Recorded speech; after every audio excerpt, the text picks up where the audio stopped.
Hello everyone, welcome to NEET X biology. मैं आपका अपना दोस्त छोटू प्रजापति। अगर आप भी नीट की तैयारी कर रहे हैं और आपको भी चाहिए एनसीईआरटी बेस्ड एक्सप्लेनेशन और कंसेप्ट क्लियरिटी, तो आप बिल्कुल सही जगह पर आए हैं। अगर आप लोग चैनल पे पहली बार आए हैं तो चैनल को सब्सक्राइब कर लीजिएगा, क्योंकि यहाँ का एक एक वीडियो आप लोगों के लिए बेनिफिशियल हो सकता है। और इस चैप्टर से हर साल 2-3 क्वेश्चन पूछे जाते हैं, इसलिए चैप्टर हमारे लिए बहुत ज़्यादा स्कोरिंग हो जाता है। और इस चैप्टर में हम लोग एनिमल टिश्यू को मेनली यहाँ पे कवर करेंगे, बकिया फ्रॉग और कॉकरोच को नेक्स्ट वीडियो में देखेंगे, क्योंकि अगर फ्रॉग, कॉकरोच और एनिमल टिश्यू एक साथ मर्ज हो जाए तो वीडियो काफ़ी लंबा हो सकता है। तो चलिए टाइम न बर्बाद करते हुए हम लोग अपने चैप्टर को आगे बढ़ाते हैं। और इससे पहले एक बात बता दूं कि जितने भी हैंड रिटन नोट्स मेरे होते हैं मैं अपने टेलीग्राम चैनल पे अपलोड कर देता हूं, जहां से आप लोग उसे ज्वाइन करके फ्री में सारे हैंड रिटन नोट्स का लाभ उठा सकते हैं और नीट को क्रैक कर सकते हैं। चलिए शुरू करते हैं। स्ट्रक्चरल ऑर्गेनाइजेशन इन एनिमल्स। स्ट्रक्चरल ऑर्गेनाइजेशन इन एनिमल्स, इस चैप्टर में मेनली हम लोग एनिमल टिश्यू के बारे में पढ़ेंगे कि कौन कौन से सेल मिलके क्या काम करते हैं, कहाँ लोकेटेड होते हैं, उनका फंक्शंस क्या होता है, ये चीज़ें हम लोग देखेंगे। तो पहले हम लोग कभी पढ़े होंगे, पहले प्रीवियस कक्षाओं में पढ़े होंगे कि सेल सेल होता है। अब सेल के ग्रुप को टिश्यू बोलते हैं, टिश्यू के ग्रुप को ऑर्गन बोलते हैं, ऑर्गन के ग्रुप को ऑर्गन सिस्टम बोलते हैं, फिर उसके बाद ऑर्गन सिस्टम के ग्रुप को ऑर्गेनिज्म कहते हैं। ऑर्गेनिज्म, ठीक है। तो वही ऑर्गेनिज्म यहाँ पे दो भागों में बांटा गया है। पहला unicellular, second multi cellular. Unicellular organism वो होते हैं जो सिंगल सेल से बने होते हैं, जैसे मोनेरा, प्रोटिस्टा। अगर सिंगल सेल से बना है तो ऑब्वियसली इसके बॉडी एक ही सेल से बने होंगे, लेकिन इसमें काम भी तो अलग अलग होते हैं। एक ही सिंगल सेल बॉडी का सारा काम करता है, किसमें? यूनिसेलुलर में। अगर बात करें मल्टी सेलुलर में, तो मल्टी सेलुलर एक से ज़्यादा सेल से मिलके बनते हैं। एग्जाम्पल में हम लोग में जितने सारे सेल हैं उन सेल्स का काम अलग अलग होता है। वही नोट्स करके लिखा है, due to the multi cellularities division of labour occur. यानी मल्टी सेलुलर कोई ऑर्गेनिज्म है तो उनमें जो सेल है उनका काम अलग अलग होता है, उनका काम बढ़ जाता है। अब हम लोग स्टार्ट करेंगे यहाँ पे एनिमल टिश्यू के बारे में। यहाँ पे स्टार्ट करेंगे एनिमल टिश्यू।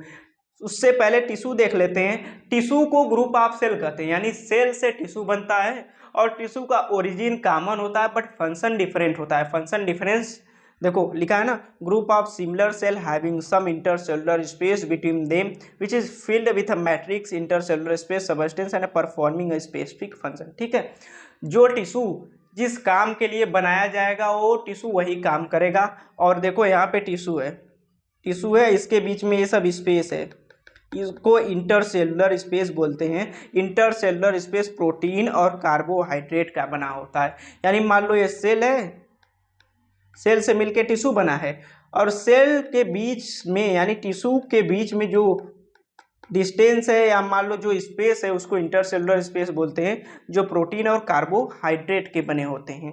ठीक है, अब हम लोग यहाँ से स्टार्ट करते हैं अपना मेन चैप्टर टिश्यू के बारे में। यानी एनिमल टिश्यू 4 टाइप में बांटा गया है। Epithelial tissue, connective tissue, muscular tissue and neural tissue. ठीक है, एक चीज यहाँ पे अभी जो प्रोटेक्शन, लाइनिंग, कवरिंग है, इसको हम लोग बाद में पूरा जब ये इपिथेलियल टिश्यू पढ़ेंगे तो उस समय पूरा कवर कर लेंगे। यहाँ पे बस हमें सुनने का है कि हमें इस चैप्टर के प्रति, इस टॉपिक के प्रति थोड़ा इंटरेस्ट जागे। जैसे इपिथेलियल टिश्यू को इपिथेलियम टिश्यू भी कहते हैं। ठीक है, अब देखो इपिथेलियम टिश्यू प्रोटेक्शन में हेल्प करता है, कवरिंग में हेल्प करता है, लाइनिंग में हेल्प करता है। प्रोटेक्शन में कुछ इस तरह हेल्प करता है, जैसे मान लो मेरा स्किन है, इस पर मैं थोड़ा सा नमक रख लूँ, थोड़ा सा नमक लगा लूँ तो मुझे ज़्यादा फर्क नहीं पड़ेगा। लेकिन अगर स्किन न होता फिर उसके बाद मैं यहाँ पे नमक लगाता तो मेरे साथ क्या होता है तो आप जान सकते हैं। तो वही चीज़ें हैं कि एपिथेलियल टिश्यू प्रोटेक्शन में हेल्प करता है और कवरिंग में हेल्प करता है। कैसे? मेरे पूरा बॉडी मेरा पूरा बॉडी स्किन से कवर है, जो डायरेक्टली हमें क्या करता है, आउटर इन्वायरमेंट से हमें प्रोटेक्ट करता है। और लाइनिंग में इस तरीके से हेल्प करता है कि हमारे इंटेस्टाइन में लाइनिंग होता है, जिसके वजह से फूड मूव करता है, तो लाइनिंग इस तरीके से हेल्प करता है। और सेकंड नंबर कनेक्टिव टिश्यू यानी सपोर्ट एंड लिंकेज में हेल्प करता है। कनेक्टिव टिश्यू नाम से ही बदनाम है, कनेक्ट करता है, यानी कनेक्टिव टिश्यू बॉडी के हर एक छोटे से छोटे सेल को एक दूसरे सेल से कनेक्ट करने का काम कनेक्टिव टिश्यू है, इसीलिए इसका नाम ही क्या पड़ गया, कनेक्टिव टिश्यू। थर्ड है हमारा मस्कुलर टिश्यू यानी किसमें हेल्प करेगा, कंट्रोल एंड यहाँ पे नीचे ऊपर हो गया है, हम लोग अभी सही कर लेते हैं। यहाँ पे क्या होना चाहिए, यहाँ पे टॉपिक नीचे हो गया है। जो मस्कुलर टिश्यू है लोकोमोशन और मूवमेंट में हेल्प करता है, लिख लेते हैं उसको हम लोग। Muscular tissue locomotion and movement में हेल्प करता है। और जो नर्वस टिश्यू है कंट्रोल एंड कोऑर्डिनेशन में हेल्प करता है। ठीक है, टॉपिक शुरू करते हैं अपना फिर से। देखो, मस्कुलर टिश्यू लोकोमोशन और मूवमेंट में हेल्प करता है। बच्चों को हमेशा इन चीज़ों पे कंफ्यूजन होता है कि लोकोमोशन और मूवमेंट में क्या डिफरेंस है।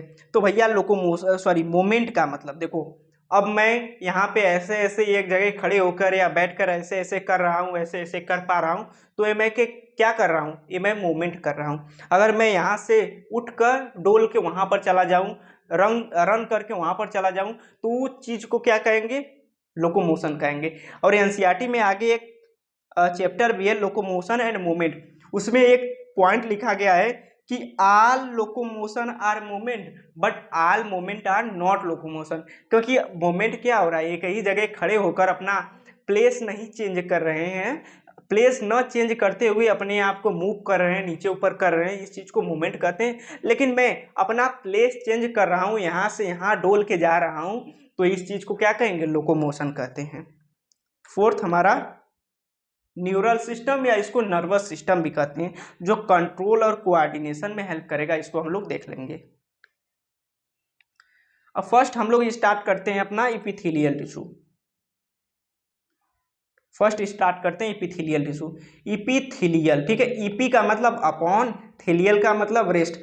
इसे इपिथेलियल इसलिए कहा जाता है कि जो इपिथेलियल लेयर होता है, मतलब मान लो एपिथेलियल है कोई और टिश्यू है, ठीक है, तो इपिथेलियल किसी और टिश्यू पे रेस्ट करता है, इसलिए इसे इपिथेलियल कहते हैं। कहने का मतलब it is always rest upon some other tissue, कोई दूसरा टिश्यू होगा उस पर हमेशा रेस्ट करता है।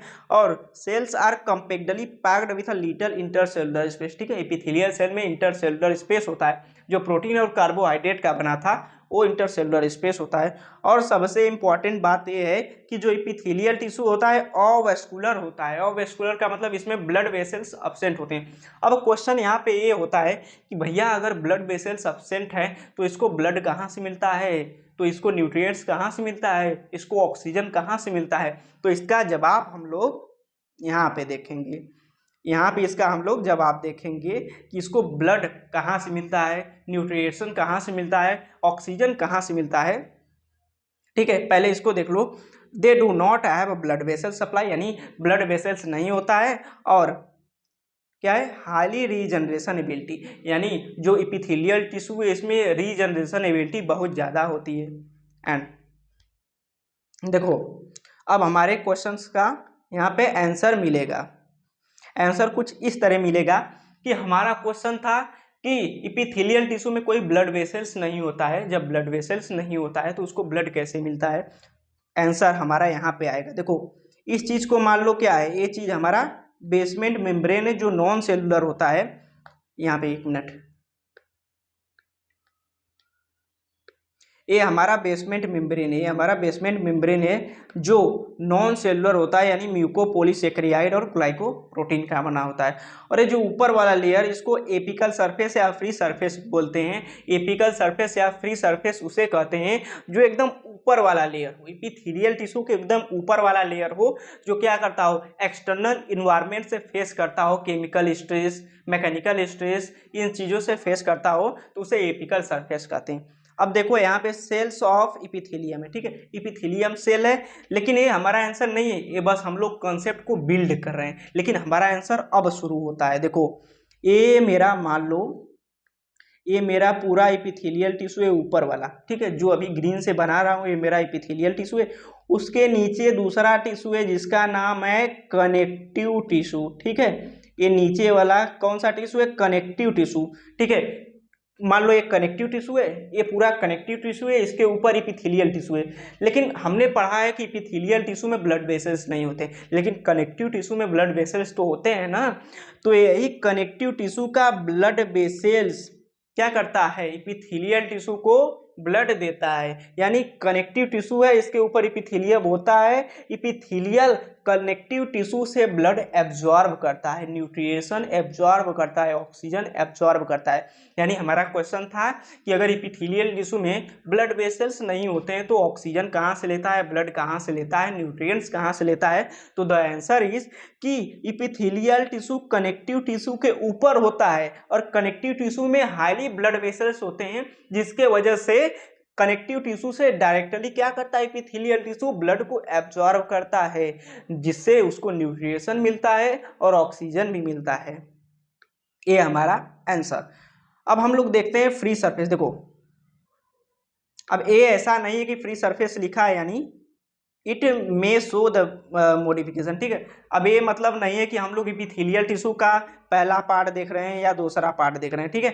ये बस ये है कि जो इपिथेलियल टिश्यू है उस पर कुछ चेंजेस आ गए, इपिथेलियल टिश्यू अपने आप को कुछ मॉडिफाइड कर लिया। अब वो मॉडिफिकेशन इस तरीके से किया है कि उसका काम क्या होगा, इस चीज़ों को पढ़ेंगे। जैसे क्या कर रहा है इपिथेलियल टिश्यू, देखो इपिथेलियल टिश्यू अपने आप को कुछ इस तरीके से मॉडिफाई किया है कि पहला नंबर वो माइक्रोबिलाई बना लिया है, या जिसको ब्रश बॉर्डर्ड क्यूबाइडल इपिथेलियम कहते हैं। दूसरा सीलिया बना लिया है, ठीक है। दूसरा क्या बना लिया है, सीलिया। सीलिया किसे कहते हैं, जैसे हमने पहले कभी क्लास 8 में भी पढ़ा होगा, 10th में भी पढ़ा होगा कि सीलिया किसे कहते हैं। पैरामीशियम का नाम सुने हो, पैरामीशियम किसके वजह से मूव करता है, सीलिया की वजह से। अब वही सीलिया यहाँ पर भी है, ठीक है। सीलिया अक्सर हमारे बॉडी में या समझ लो पैरामीशियम में किसी न किसी चीज़ को मूवमेंट में हेल्प करता है। तो देखो cilia move unidirectionally and movement of substance they usually lined by hollow organ, ठीक है। सीलिया क्या होता है, देखो क्वेश्चन समझने वाला है, यहाँ पे कंसेप्ट हम लोग समझ लेते हैं एक बार, ठीक है।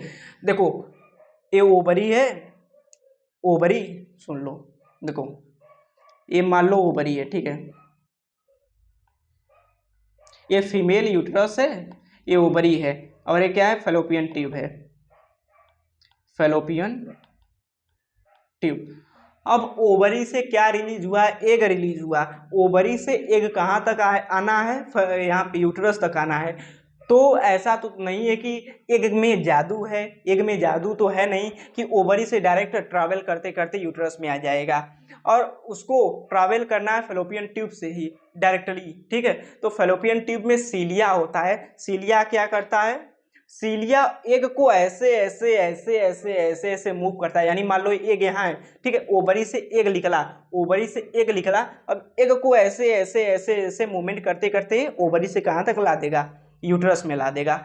तो भैया ऐसा तो क्वेश्चन एक और बन सकता है कि जो एग है मान लो ओवरी से निकला है, तो फिर डायरेक्ट ओवरी में क्यों नहीं चला जाता है, पीछे की तरफ आगे ही क्यों जाता है, क्योंकि सीलिया हमेशा यूनिडायरेक्शनल मूव करता है, मतलब एक ही डायरेक्शन में मूव करता है, यानी कि सीलिया हमेशा कोई ना कोई सबस्टेंस को एक ही डायरेक्शन में पुश करता है। ऐसा नहीं कि जो ओवरी है उससे एग निकल गया तो एग फिर से ओवरी में चला जाएगा, ऐसा कभी नहीं होगा, क्योंकि सीलिया क्या करता है, यूनिक डायरेक्शनल मूव करता है।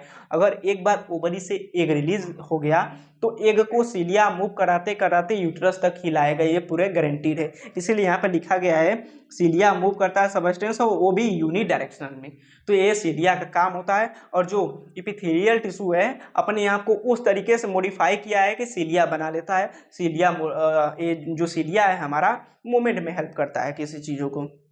अब देखो दूसरा का क्या है कि जो इपिथेलियम टिश्यू है अपने आप को माइक्रोबिलाई बना लिया है या ब्रश बॉर्डर इपिथेलियम बना लिया है। एक कन्फ्यूजन हमेशा होता है कि माइक्रोबिलाई और विलाई में क्या डिफरेंस होता है। तो हमारे स्मॉल इंटेस्टाइन में विलाई होता है, विलाई ऐसा फिंगर लाइक प्रोजेक्शन होता है,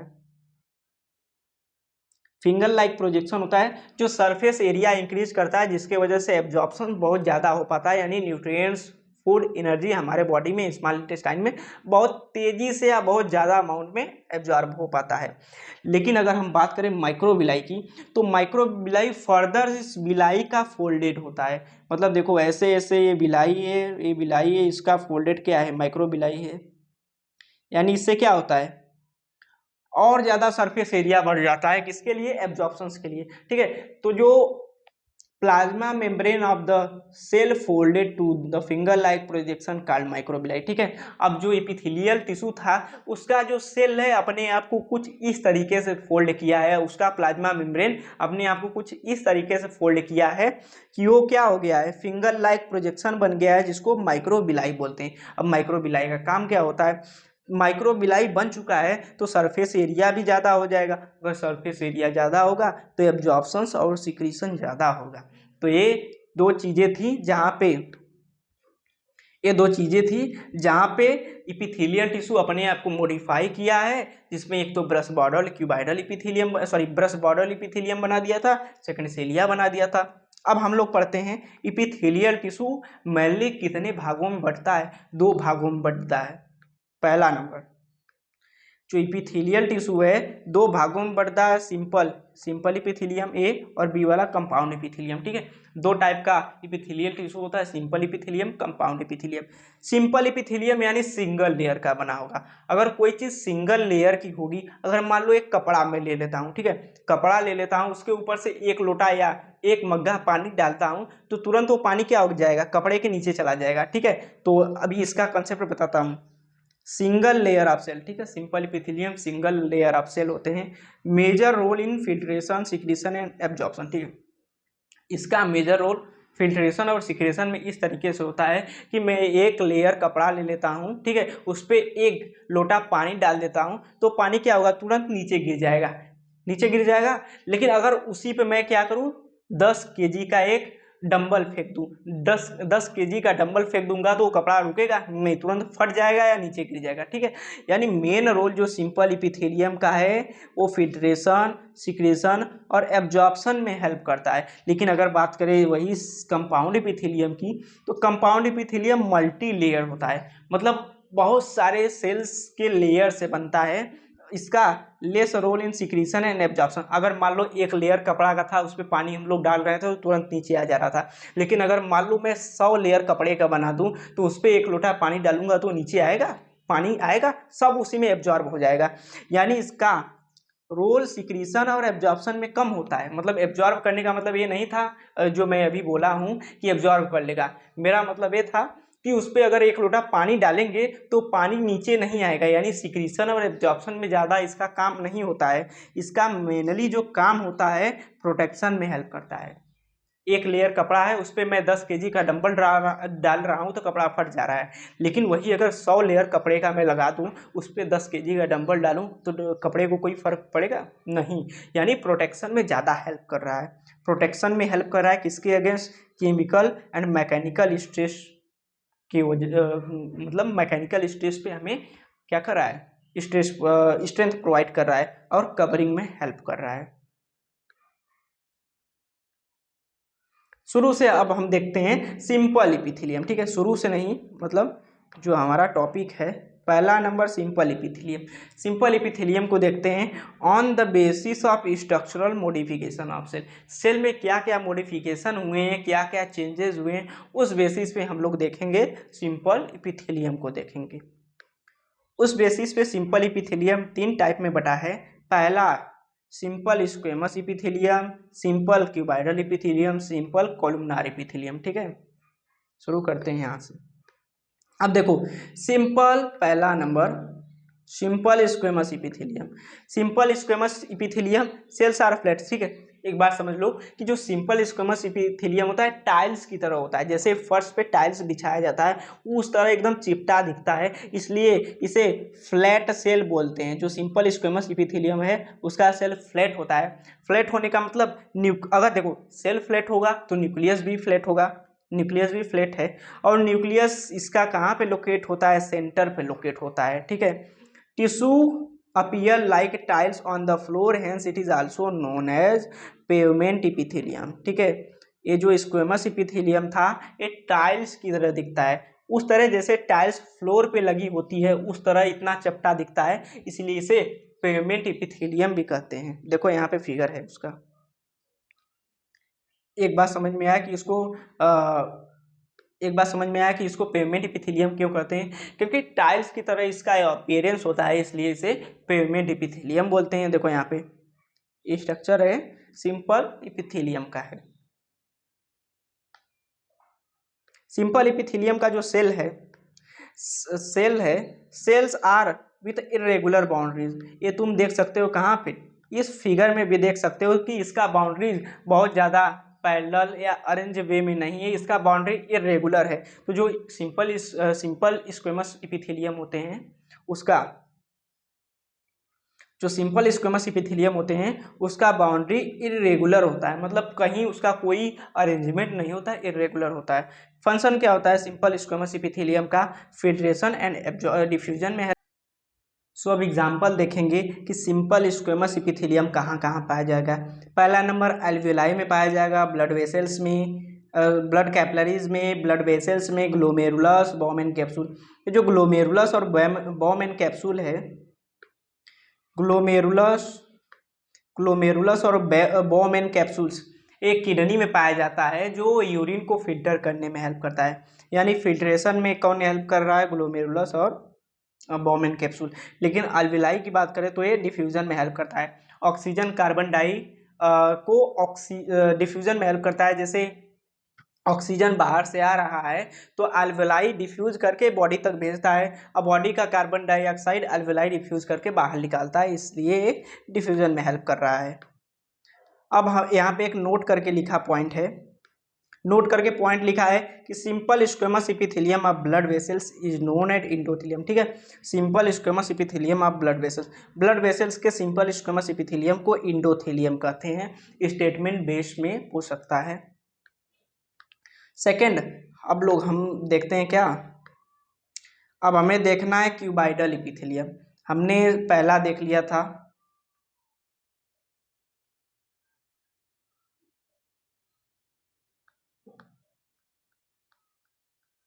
हमने पहला कंप्लीट कर लिया था सिंपल स्क्वेमस इपिथेलियम। अब सेकेंड हमें पढ़ना था सिंपल क्यूबाइडल इपिथेलियम। तो शुरू करते हैं अपना simple cuboidal epithelium. Cells are cubical, जैसे कि नाम इसका प्रोनाउंसिएशन कर रहा है क्यूबाइडल इपिथेलियम, तो अगर क्यूबाइडल पहले ही बता दे रहा है तो इसका सेल्स भी कैसे होंगे, क्यूबिकल होंगे। And nucleus is round and present in centre, मतलब जो क्यूबाइडल इपिथेलियम है पहला नंबर क्यूबिकल शेप का होगा, फिर उसका बाद जो उसका न्यूक्लियस है राउंड होता है, और न्यूक्लियस कहाँ प्रेजेंट होता है, सेंटर में प्रेजेंट होता है।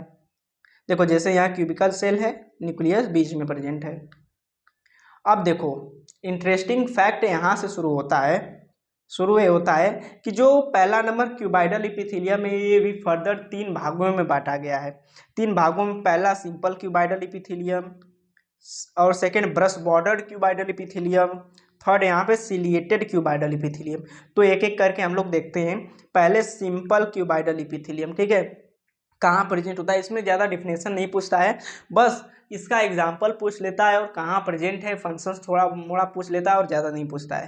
देखो कि simple cuboidal epithelium smallest duct of gland, ठीक है, स्मॉलेस्ट डक्ट ऑफ ग्लैंड में प्रेजेंट होता है, और डीसीटी और थायराइड फॉलिकल, डीसीटी का मतलब distal convoluted tubule, distal luted tubule, ठीक है, डीसीटी में पाया जाता है। अब डीसीटी भी किसका भाग है, किडनी में प्रेजेंट होता है, जो फिल्ट्रेशन में हेल्प करता है, एब्जॉर्प्शन सिक्रीशन में भी हेल्प करता है, ठीक है। Simple cuboidal epithelium smallest duct of gland, DCT thyroid follicle में प्रेजेंट होता है और फंक्शन क्या होता है, सिक्रीशन एंड एब्जॉर्प्शन में हेल्प करता है। Second number brush border cuboidal epithelium, या इसको माइक्रोबिलाई क्यूबाइडल इपिथेलियम बोलते हैं, जो पीसीटी में प्रेजेंट होता है। पीसीटी मतलब प्रॉक्सिमल कन्वोल्यूटेड ट्यूबुल। देखो यहाँ पे क्या था, यहाँ पे डीसीटी था, यहाँ पे डीसीटी था, लेकिन यहाँ पे पीसीटी है, यानी जो सिंपल क्यूबाइडल इपिथेलियम है वो डीसीटी में पाया जाएगा। लेकिन अगर बात करें ब्रश बॉर्डर क्यूबाइडल इपिथेलियम या माइक्रोविलाई क्यूबाइडल इपिथेलियम, तो पीसीटी में पाया जाएगा, यानी proximal convoluted tubule. Main function इसका secretion and absorption. Third ciliated cuboidal epithelium, cilia होगा तो भैया मूवमेंट में हेल्प करेगा, जैसे स्मॉलर ब्रोंक्यूल्स। ब्रोंक्यूल्स हमारे लंग्स रीजन में होते हैं जहाँ पे म्यूकस मूवमेंट में हेल्प करता है, जैसे नाक होता है उसके मूवमेंट में हेल्प करता है। फंक्शन क्या होता है, मूवमेंट ऑफ सबस्टेंस, जिसको म्यूकस कहते हैं। म्यूकस यानी जो हम लोग नाक, हमारे अंदर से नाक निकलता है, ठीक है, उसी को समझ लो म्यूकस कहते हैं, और ये स्मॉलर ब्रोंक्यूल्स में पाया जाएगा। अभी इसके बारे में कुछ अच्छा चीज बताएंगे। थर्ड हमारा क्या था, कोलुमनार एपिथेलियम। कोलुमनार एपिथेलियम यानी नाम ही उसका बता रहा है कि भैया कॉलम की तरह होंगे, टाल होंगे, ठीक है। तो कोलुमनार एपिथेलियम सेल्स आर टाल, यानी इसके सेल्स कैसे होंगे, बहुत ज़्यादा लंबे होंगे और सिलेंडर होंगे, लंबे या सिलेंडर होंगे। Nucleus is Oval and located at base, ठीक है। कोलुमनार एपिथेलियम क्या है, सेल बहुत ज़्यादा लंबा है और इसके न्यूक्लियस इसके बेस में प्रेजेंट होते हैं। सेंटर ऑफ मास का कभी नाम सुना है? अगर जो चीज़ बहुत ज़्यादा ऊंची होगी, बहुत ज़्यादा लंबा होगा, तो उसका एक अच्छा खासा भाग या अच्छा खासा मास हमें उसके बेस पे लगाना पड़ेगा। वही चीज़ें फॉलो कर रहा है कि जो सेल बहुत ज़्यादा बड़ा है तो उसका न्यूक्लियस कहाँ पे होगा, उसके बेस पे होगा, और न्यूक्लियस कैसा होगा, ओवल यानी गोल मटोल होगा, ठीक है। अब देखो कोलुमनार एपिथेलियम भी 3 भागों में बट गया है, यानी 3 टाइप्स में फर्दर डिवाइड कर दिया गया है। पहला simple columnar epithelium, brush border columnar epithelium और सिलेटेड कोलुमनार एपिथेलियम, ठीक है। तो एक एक करके इसको भी देखते हैं। Simple columnar epithelium GI tract में पाया जाता है, यानी जीआई ट्रैक यानी गैस्ट्रो इंटेस्टाइनल ट्रैक, स्टमक में पाया जाता है। मतलब simple squamous epithelium GI tract में पाया जाएगा, जीआई ट्रैक स्टमक में होता है। और जीआई ट्रैक को क्या कहते हैं, म्यूकस प्रोड्यूसिंग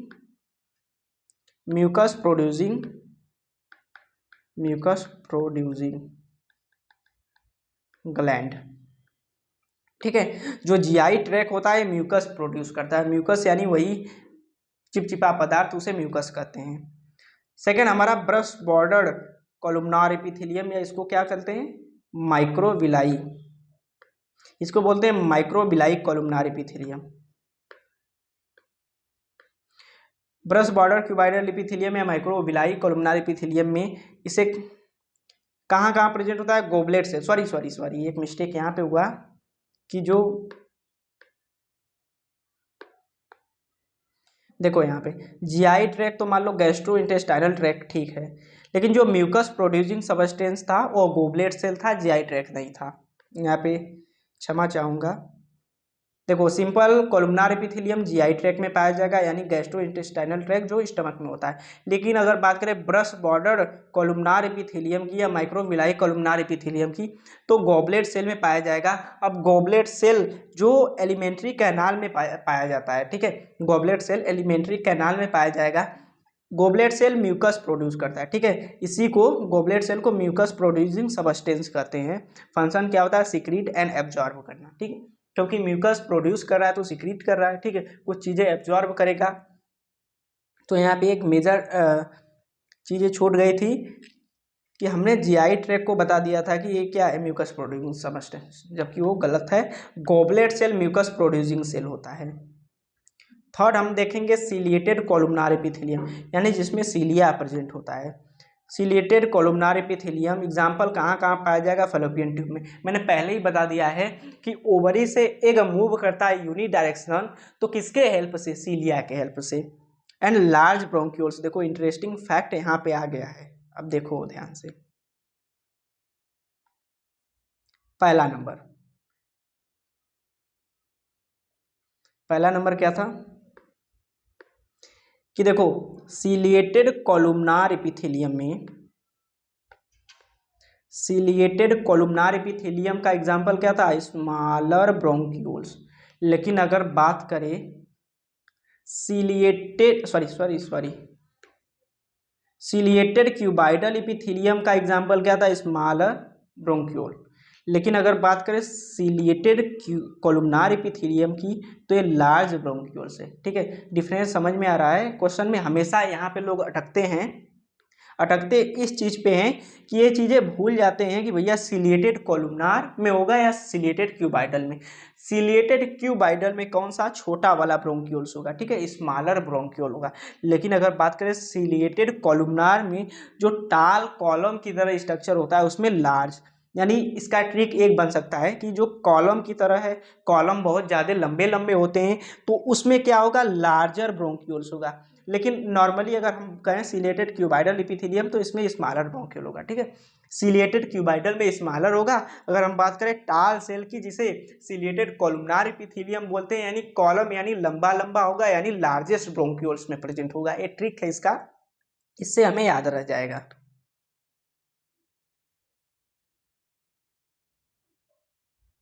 ठीक है, अब आगे बढ़ते हैं यहाँ से। फंक्शन क्या होता है, मेन फंक्शन इसका,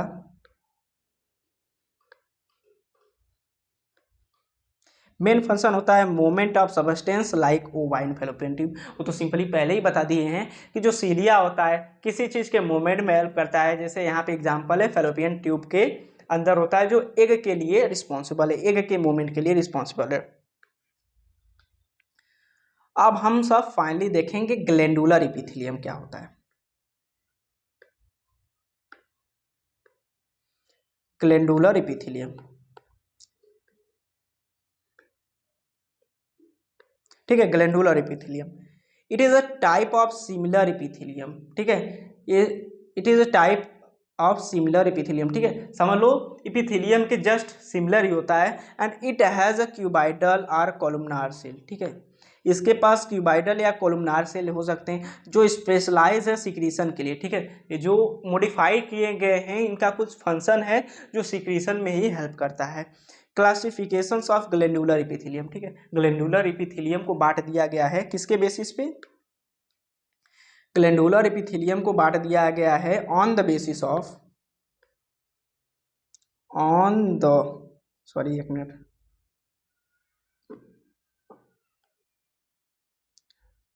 on the basis of number of cell, यानी ग्लैंडुलर एपिथेलियम में कितने सेल प्रेजेंट हैं उस बेसिस पे इसे बांट दिया गया है। जैसे कि unicellular and multi cellular.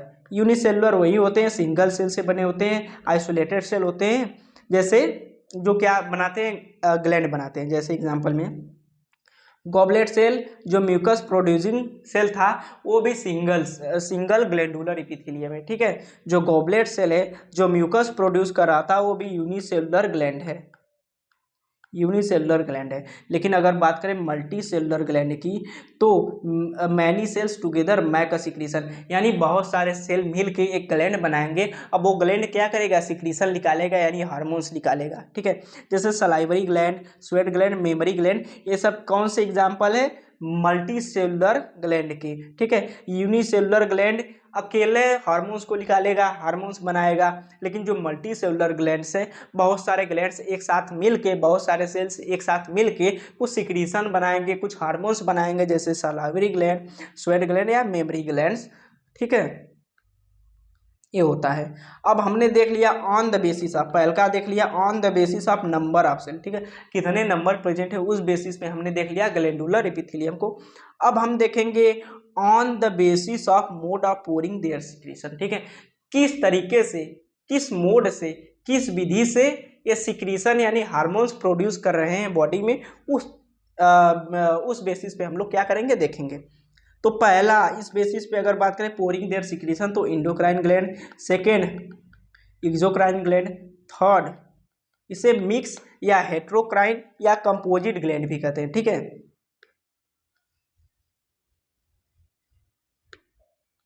Endocrine gland को देखते हैं। यानी इंडोक्राइन ग्लैंड मतलब ductless gland directly pouring their secretion into the blood stream, ठीक है। इंडोक्राइन पार्ट वो होते हैं, इंडोक्राइन ग्लैंड वो होते हैं जिनमें क्या होता है, डक्ट नहीं होता है, कोई पाइप नहीं होता है, ये डायरेक्टली क्या करते हैं, अपने सिक्रीशन को ब्लड स्ट्रीम में डाल देते हैं। जिससे ब्लड स्ट्रीम किसी रिक्वायरमेंट सेल को होगी जब उस चीज़ की, उस हार्मोन्स को, तो ब्लड वहाँ तक जाएगा, उसको दे देगा। जैसे मान लो यहाँ पे, यहाँ से सिक्रीशन निकला, यहाँ से हार्मोन निकला, कोई सेल यहाँ पे, इस सेल को रिक्वायरमेंट है, इस सेल को इसकी रिक्वायरमेंट है, तो भैया यहाँ पे कोई पाइप नहीं है, कोई डक्ट नहीं है, तो क्या करेगा, ये ब्लड में अपना सिक्रीशन डाल देगा। और सबको पता है कि ब्लड पूरे बॉडी में फ्लो करता है, ठीक है। तो ये जो ग्लैंड है अपना हार्मोन ब्लड में डाल दिया, अब ब्लड डायरेक्टली यहाँ पे आएगा, इस सेल को अपना हार्मोन्स दे देगा, जिसके वजह से ये क्या करेगा, अपना लाइफ परफॉर्म करेगा। सेकेंड हम लोग देखेंगे एक्सोक्राइन ग्लैंड। एक्सोक्राइन ग्लैंड में वेल डेवलप्ड डक्ट होता है, वेल डेवलप्ड पाइप होता है, जिसके वजह से जो हार्मोन्स है एक ग्लैंड से दूसरे जगह सेल में जा सकते हैं। जैसे the gland which pour their secretion via duct, मतलब इनमें डक्ट होता है, डक्ट में अपने सिक्रीशन यानी हार्मोन्स को डालते हैं और फिर वो डक्ट के थ्रू सेल तक जाता है। Secretion like milk, salivary, sweat, देखो यहाँ पे एग्जाम्पल में देखते हैं, ज़्यादा इधर उधर करने की जरूरत नहीं है। एग्जाम्पल में स्वेट ग्लैंड यानी डक्ट वाला ग्लैंड होता है, एक्सोक्राइन ग्लैंड होता है, salivary gland, mammary gland, oil या सेबेशियस ग्लैंड, ये सब क्या होते हैं, डक्ट वाले पार्ट होते हैं। इन ग्लैंड्स में डक्ट होता है, जिसके वजह से इनका सिक्रीशन, मिल्क या कह लो हार्मोन्स डायरेक्टली डक्ट के थ्रू सेल तक चले जाते हैं। थर्ड क्या है हमारा, मिक्स ग्लैंड, यानी इंडोक्राइन और एक्सोक्राइन का मिक्स हो गया होगा। हेट्रोक्राइन उसे भी कहते हैं, कंपोजिट ग्लैंड भी कहते हैं। देखो it has both endocrine and exocrine part, ठीक है। एग्जाम्पल में जैसे पैंक्रियाज, एग्जाम्पल में जैसे पैंक्रियाज है, पैंक्रियाज के बाद एक्सोक्राइन इंडोक्राइन ग्लैंड दोनों होता है। अगर कोई तुमसे पूछे कि मिक्स ग्लैंड, हेट्रोक्राइन ग्लैंड या कंपोजिट ग्लैंड का एग्जाम्पल बताओ, तो तुम चीख चीख के बता देना कि पैंक्रियाज होता है, ठीक है। पैंक्रियाज में endocrine gland islets of Langerhans में होता है and exocrine gland cells of acini में होता है, जो किसमें हेल्प करता है, पैंक्रियाटिक जूस बनाने में, ठीक है। और सेकेंड एग्जाम्पल पैंक्रियाज के बाद ये गोनाड्स में भी प्रेजेंट होते हैं, गोनाड्स में भी मिक्स ग्लैंड होता है। देखा था हमने, पहला नंबर एक कंप्लीट कर चुका है जिसका नाम था सिंपल इपिथेलियम, यानी सिंपल इपिथेलियम हमने कंप्लीट कर चुका है। अब हम लोग दूसरके पे जा रहे हैं जिसका नाम था कंपाउंड इपिथेलियम, ठीक है। कंपाउंड इपिथेलियम में हम लोग देखेंगे मल्टी लेयर इपिथेलियम था, वहाँ पर भी देखे थे simple epithelium single layer of cell था, लेकिन जो कंपाउंड इपिथेलियम है मल्टी लेयर्ड स्ट्रक्चर होता है। और इसका रोल क्या होता है, सिक्रीशन और एब्जॉर्प्शन में कम होता है।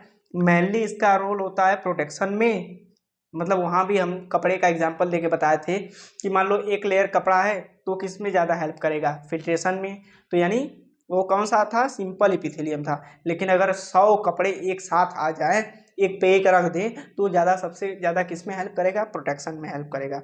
तो उसी तरह जो कंपाउंड इपिथेलियम है प्रोटेक्शन में हेल्प करता है, ठीक है।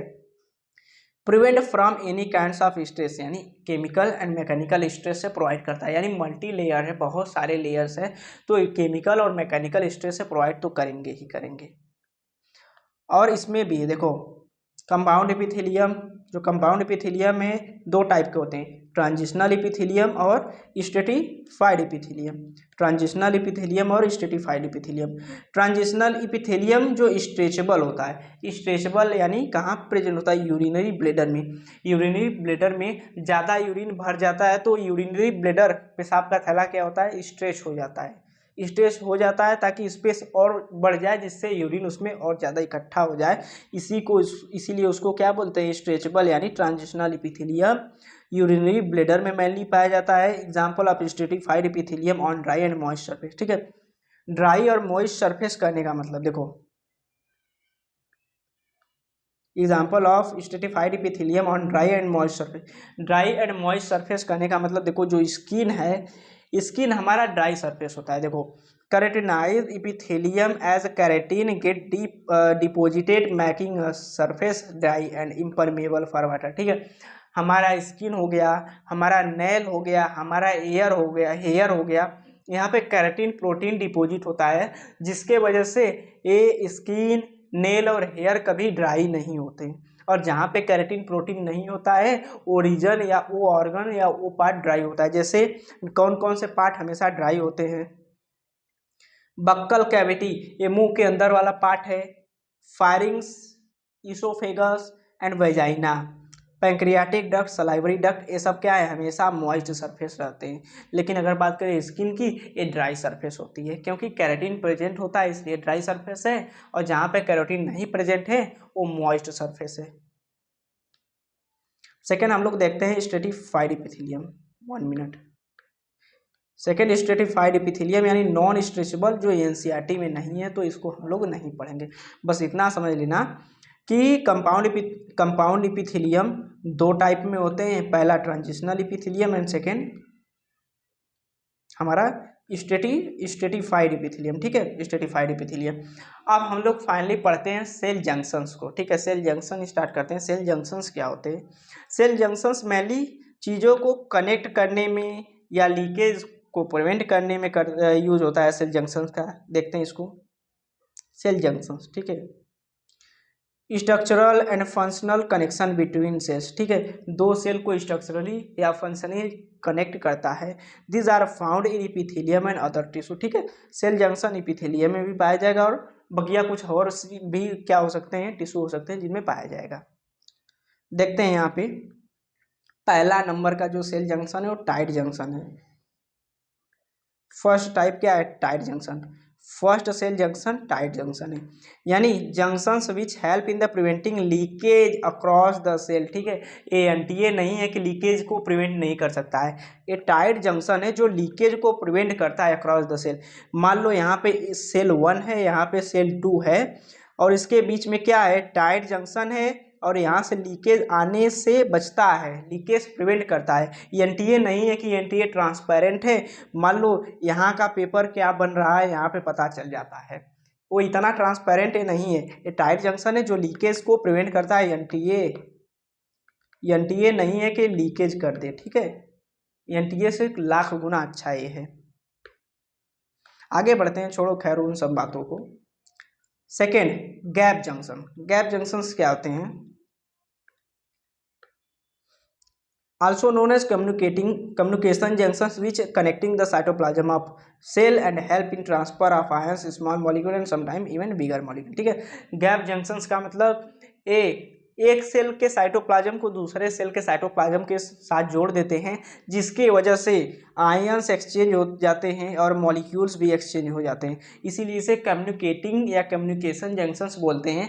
एक सेल को दूसरे सेल से कम्युनिकेट कर रहा है। देखो मान लो यहाँ पे सेल 1 है, यहाँ पे सेल 2 है। ठीक है, इन चीज़ों को जो गैप जंक्शंस है दोनों के साइटोप्लाज्म को आपस में जोड़ दिया है, जिससे इसका आयन यहाँ पे आ रहा है, इसका आयन यहाँ पे आ रहा है, यानी दोनों के बीच में कम्युनिकेशन हो रहा है, इसीलिए इसको कम्युनिकेशन जंक्शन या गैप जंक्शंस भी कहते हैं। थर्ड और लास्ट हमारा क्या है? Adhering junction.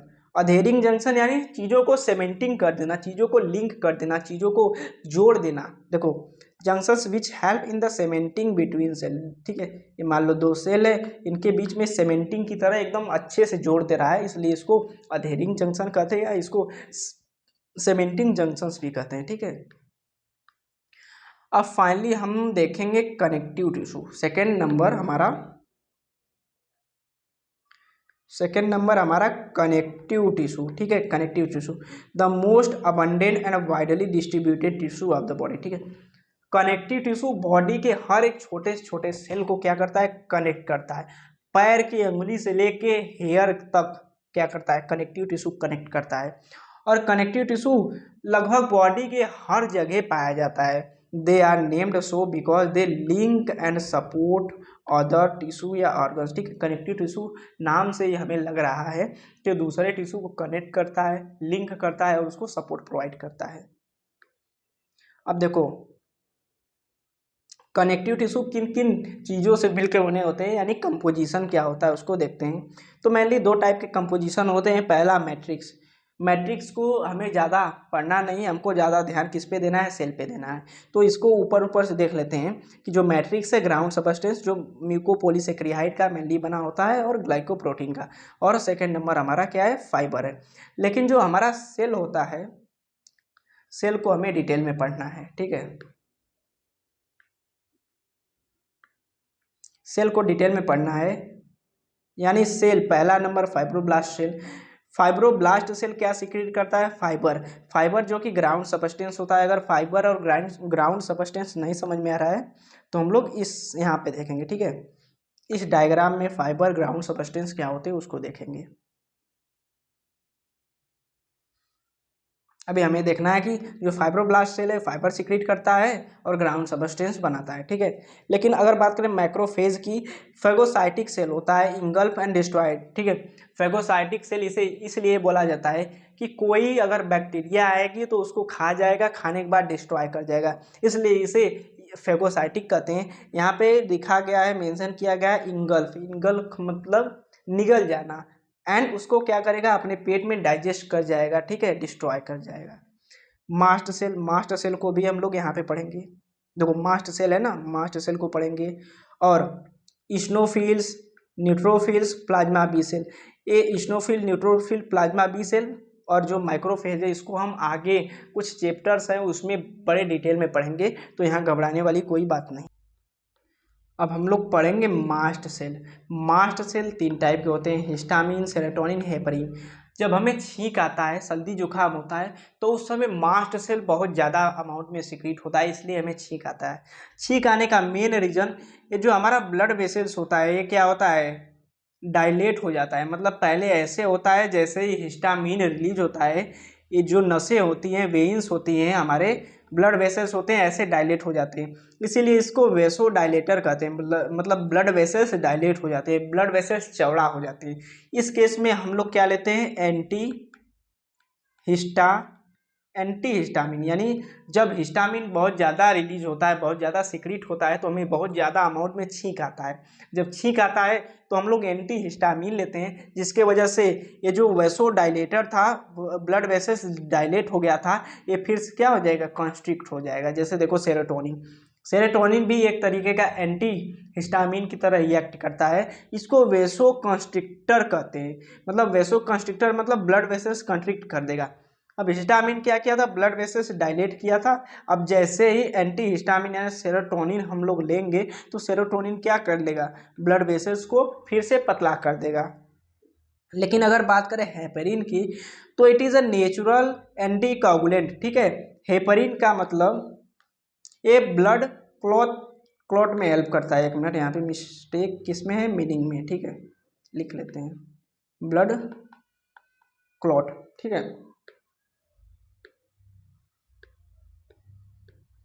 Heparin blood clotting में हेल्प करता है। हमें कोई चोट लग जाए तो हमारे जहाँ पे चोट लगा है वहाँ से बहुत ज़्यादा ब्लड निकलना शुरू हो जाता है, लेकिन उसी के बाद 5 मिनट बाद वहाँ पे क्लॉटिंग फैक्टर आके जम जाते हैं, जिसकी वजह से ब्लड लॉस होने से बच जाता है। लेकिन कुछ ऐसे केस होते हैं जिसको हीमोफीलिया बोलते हैं। ये एक टाइप का डिजीज़ है, जिसको हो जाएगा, जिसको हीमोफीलिया हो जाएगा उसमें क्लॉट बनेगा ही नहीं बनेगा। यानी उसको छोटा सा भी चोट लग जाए तो उसका मौत निश्चित है। मौत इसलिए निश्चित है कि ब्लड रुकेगा ही नहीं। अगर बहुत अमाउंट में ब्लड लॉस हो जाएगा तो आदमी मर जाएगा, ठीक है। ब्लड क्लॉट में हेल्प करता है। क्लासिफिकेशन ऑफ कनेक्टिव टिश्यू देखते हैं, यानी कनेक्टिव टिश्यू को किन किन भागों में, कितने भागों में बांटा गया है। पहला number loose connective tissue, second dense connective tissue और last and third specialized connective tissue, ठीक है। लूज कनेक्टिव टिश्यू को भी फर्दर 2 भागों में बांटा गया है, areolar connective tissue, adipose connective tissue. Dense connective tissue को फर्दर 2 भागों में बांटा गया है, dense regular, dense irregular connective tissue and dense regular connective tissue and dense irregular connective tissue. जो डेंस रेगुलर कनेक्टिव टिश्यू है वो उसको भी 2 भागों में बांटा गया है, लिगामेंट टेंडेन। अगर बात करें डेंस इरेगुलर कनेक्टिव टिश्यू को तो इसको स्किन में बांटा गया है, यानी स्किन उसका टाइप होता है, एक भागों में बांटा गया है। अगर बात करें स्पेशलाइज्ड कनेक्टिव टिश्यू की, तो स्पेशलाइज्ड कनेक्टिव टिश्यू को भी दो भागों में बांटा गया है, skeletal connective tissue, fluid connective tissue. Skeletal connective tissue को भी फर्दर दो टाइप में बांटा गया है, cartilage, bone and fluid connective tissue को ब्लड एंड लिम्फ में बांटा गया है। अब एक एक करके सबको देखते हैं हम लोग। सबसे पहला लूज कनेक्टिव टिश्यू है। सो लूज कनेक्टिव टिश्यू में हम लोग क्या पढ़ेंगे, cells and fibres are loosely aggregated in semi fluid matrix. यानी नाम से ही बता रहा है कि ये टिश्यू कैसा है, लूज कनेक्टिव टिश्यू है। अगर लूज कनेक्टिव टिश्यू है तो इसके सेल्स एंड फाइबर कैसे होंगे, लूजली अरेंज होंगे। लूजली अरेंज इसलिए है क्योंकि उसका मैट्रिक्स कैसा है, सेमी फ्लूइड मैट्रिक्स है, और amount of matrix is more, यानी लूज कनेक्टिव टिश्यू में मैट्रिक्स बहुत ज़्यादा अमाउंट में होता है। ठीक है, अब इसमें पहला हम लोग देखते हैं लूज कनेक्टिव टिश्यू में पहला एरियोलर कनेक्टिव टिश्यू। एरियोलर का मतलब स्पेस होता है। ठीक है, एरियोलर का मतलब या एरियोला का मतलब स्पेस होता है, यानी दो आर्गन के बीच में जो स्पेस होता है वहाँ पे एरियोलर कनेक्टिव टिश्यू प्रेजेंट होता है। डिटेल में देखते हैं इसको हम लोग। Act as an packaging material of organ. ठीक है, जो एरियोलर कनेक्टिव टिश्यू होता है मटेरियल के पैकेजिंग में हेल्प करता है। जैसे अगर जो एरियोलर कनेक्टिव टिश्यू है ए स्किन के नीचे प्रेजेंट होता है, स्किन के नीचे प्रेजेंट होके क्या करता है, देख लो।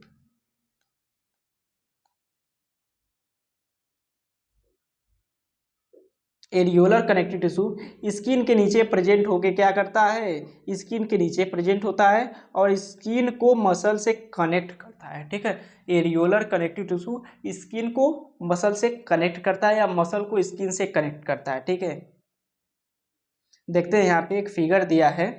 यहाँ पे देखो एक फिगर क्या है, एक एरियोलर कनेक्टिव टिश्यू का ही फिगर दिया गया है। इसमें क्या क्या चीज़ें हैं उसके बारे में बताया गया है। देखते हैं बारी बारी सबको। देखो ये रेड वाला है, इसको माइक्रोफेज बोलते हैं। माइक्रोफेज हमने देखा था फेगोसाइटिक सेल होता है। फेगोसाइटिक सेल यानी चीज़ों को इनगल्फ करेगा और डिस्ट्रॉय कर जाएगा, यानी बैक्टीरिया या कोई पैथोजन आएगा तो उसको इनगल्फ और डिस्ट्रॉय कर जाएगा। फाइब्रोब्लास्ट, अभी फाइब्रोब्लास्ट नाम सुन लो, कौन कहाँ होता है उसको देख लो। फाइब्रोब्लास्ट मतलब यहाँ पे नाम देख लो, फिर इसके जस्ट आगे हम लोग इसका फंक्शंस देख लेंगे। फाइब्रोब्लास्ट, और इसको क्या बोलते हैं, कोलेजन फाइबर, इसको बोलते हैं न्यूट्रोफिल सेल, इसको बोलते हैं हम लोग एक्टिवेट प्लाज्मा बी सेल या प्रोड्यूसिंग एंटीबॉडीज। ठीक है, एंटीबॉडीज का मतलब कोई वायरस हमारे बॉडी में हमें अफेक्ट करने आ रहा है तो हमारी बॉडी उसके खिलाफ एंटीबॉडीज बनाती है ताकि वो वायरस हमें हार्म न कर पाए, तो उसी को क्या कहते हैं, एंटीबॉडी कहते हैं। और यहाँ पे देखो स्नोफिल, ये हेडफोन शेप का होता है, इसको स्नोफिल कहते हैं। अभी आगे चैप्टर्स में लोकोमोशन एंड मूवमेंट में भी इसको हम लोग पढ़ेंगे कि इन सब का शेप कैसा होता है, हेडफोन शेप्ड होता है या शू हॉर्स या किडनी शेप्ड होता है, इसको हम लोग बड़े डिटेल में वहाँ पे पढ़ेंगे। देखो दो टर्म्स थे यहाँ पे,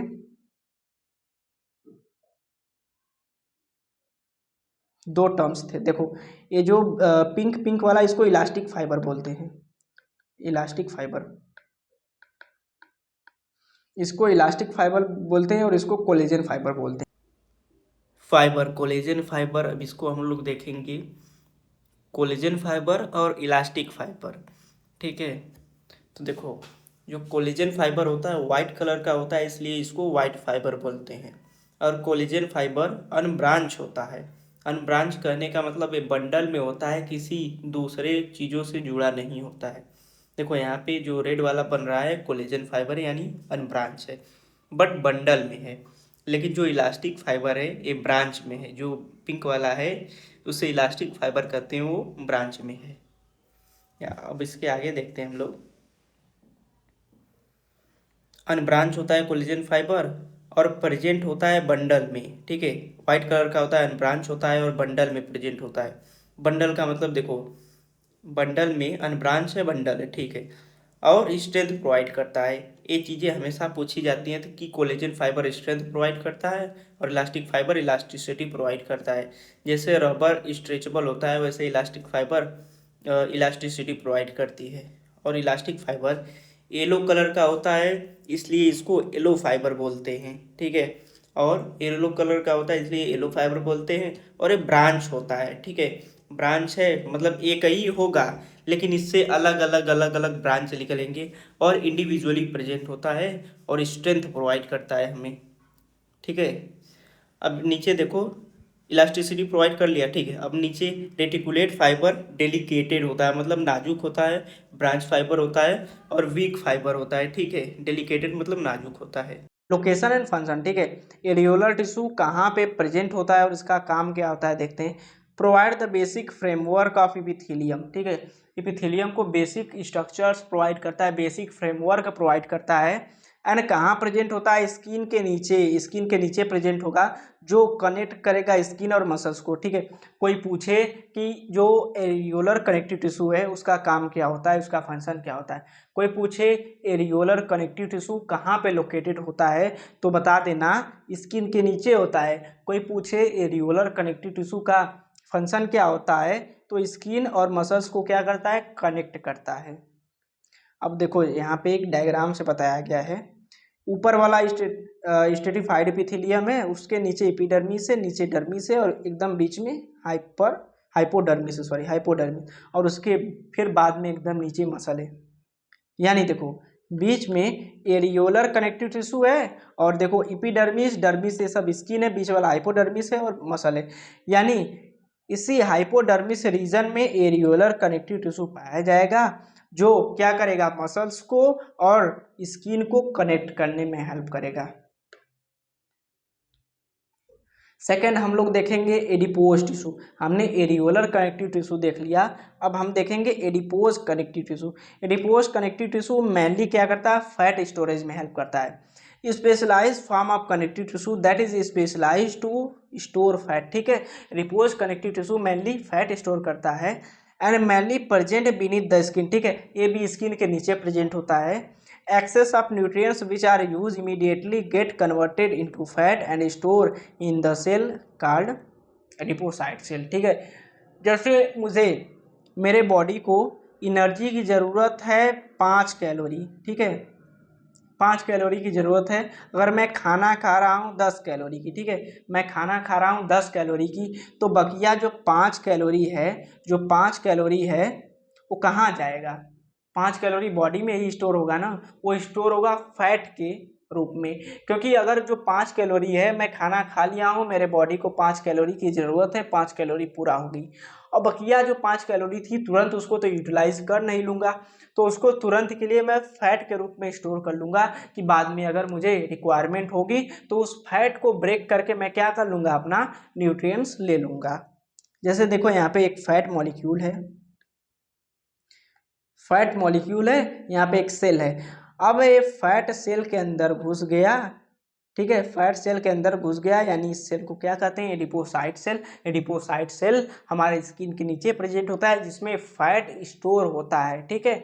अब फैट किस में स्टोर होता है, एडिपोज कनेक्टिव टिश्यू का काम है फैट को स्टोर करना हमारे बॉडी में। अब हम लोग देखेंगे second dense connective tissue. Dense connective tissue यानी इसका मैट्रिक्स कम होता है। देखो हमने लूज कनेक्टिव टिश्यू के बारे में पढ़ा था।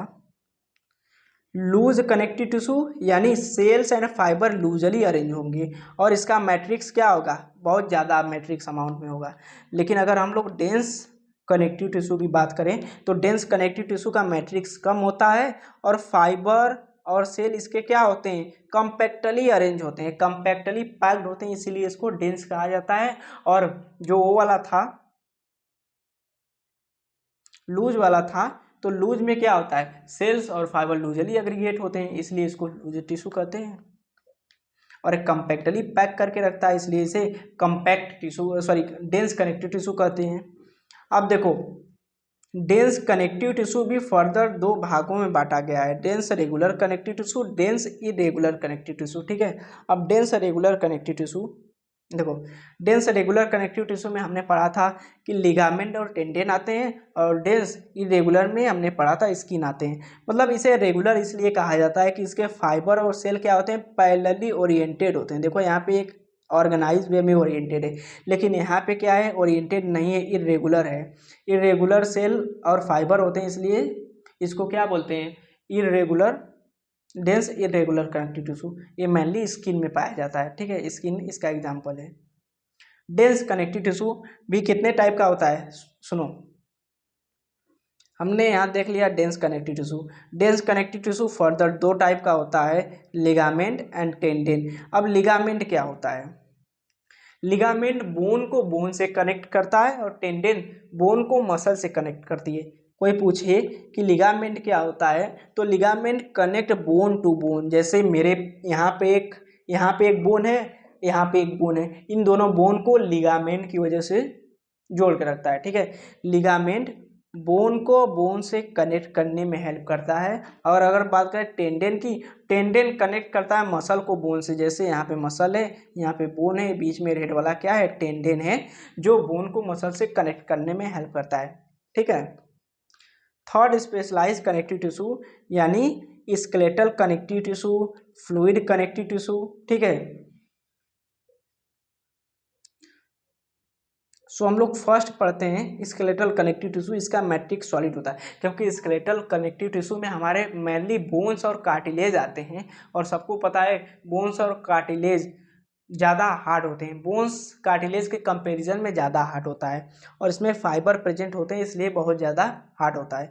लेकिन अगर बात करें फ्लूइड कनेक्टिव टिश्यू की, तो फ्लूइड कनेक्टिव टिश्यू का मैट्रिक्स क्या होता है, फ्लूइड होता है, और इसमें फाइबर नहीं होते हैं, इसलिए हार्ड नहीं होता है, क्योंकि ये पानी की तरह लिक्विड है, ठीक है। ब्लड और लिम्फ हमारे बॉडी में लिक्विड ही होते हैं, ठीक है। अब हम लोग पहला स्टार्ट करते हैं, क्या,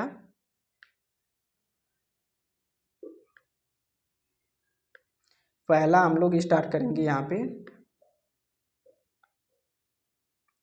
स्केलेटल कनेक्टिव टिश्यू, ठीक है। पहला स्टार्ट करेंगे skeletal connective tissue.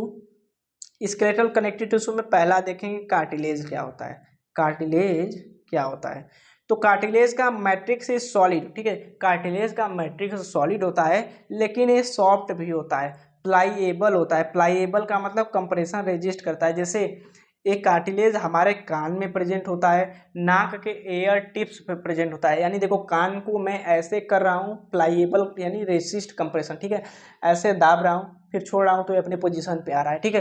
Cartilage muscle को हम लोग ऐसे ऐसे कर सकते हैं, टूटेगा नहीं, क्योंकि ये क्या है, सॉफ्ट है और प्लाईएबल है, ठीक है। इसमें कोलेजन और इलास्टिक फाइबर होता है, इसलिए इतना क्या है, स्ट्रेचेबल है, ठीक है। इलास्टिक फाइबर किस में हेल्प करता था, चीज़ों को स्ट्रेच करने में, ठीक है। और कोलेजन स्ट्रेंथ प्रोवाइड करता था। मतलब कोलेजन इलास्टिक फाइबर मिल के क्या बनाते हैं, हमारे कार्टिलेज बनाते हैं।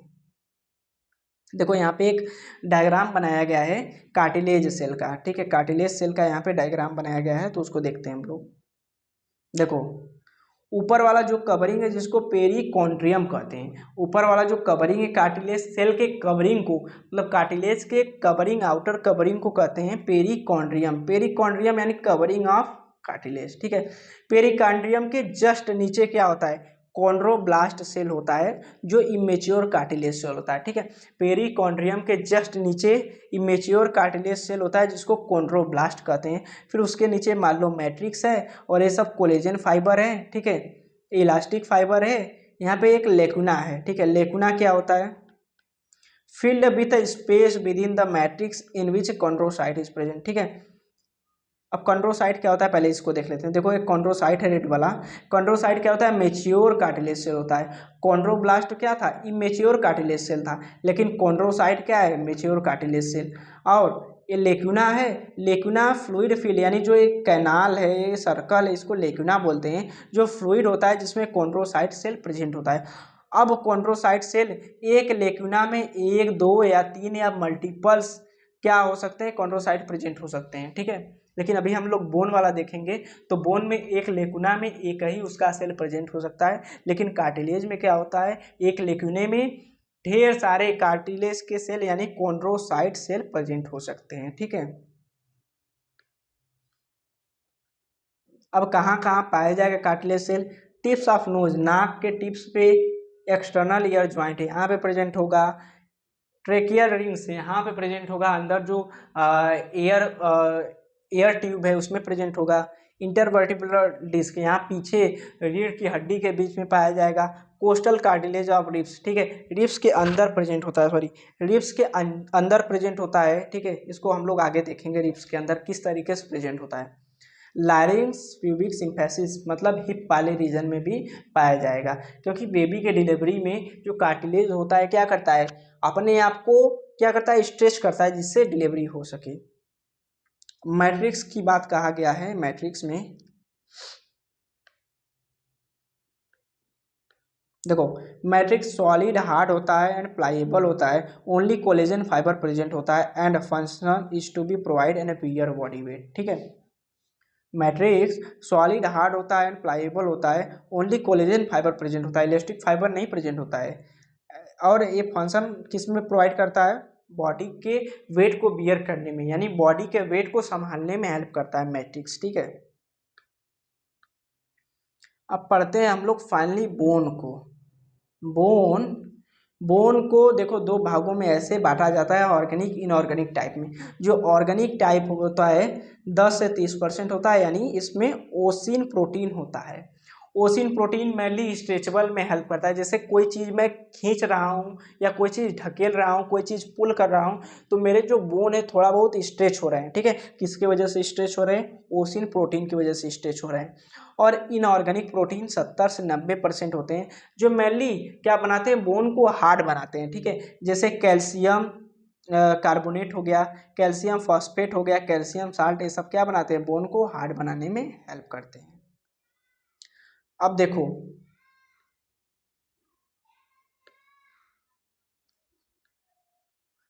यहाँ पे ये बोन सेल था, ठीक है, हमने कार्टिलेज सेल यहाँ पे पढ़ा है।